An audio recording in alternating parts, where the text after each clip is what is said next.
My name's Katrina Fanning. I'm a Wiradjuri woman. I live now on Ngunnawal country.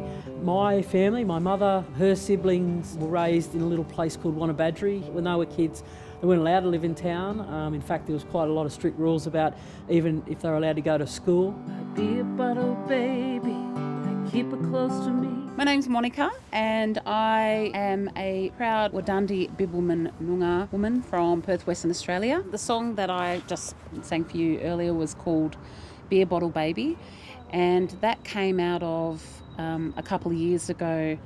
I was given a copy of a government report that documented the removal of my mother and her siblings. Welfare came through my baby in the bed. My name is Maurice Walker. I'm from Queensland. Was born in Rockhampton, raised in Woorabinda. My mother is a Pidgera woman from central Queensland. My father is a Puntamara man from southwest Queensland. Both were removed from their homelands.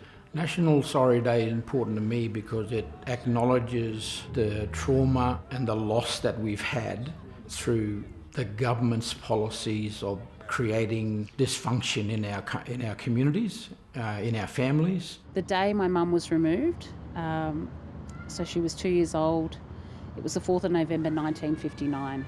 Being really far away from my mum who lived in Adelaide, I remember talking to her that night and she was just so happy that it had happened.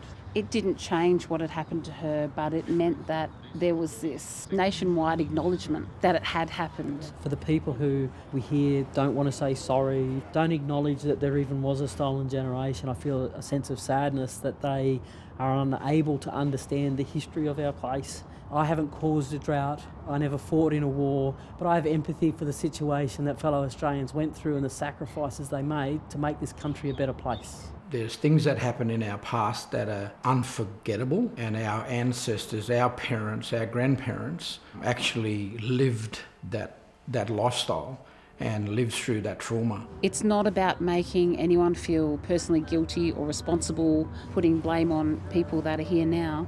It's actually just about learning about our past. An apology is one thing, but really it's about what we physically do next that's going to make the difference.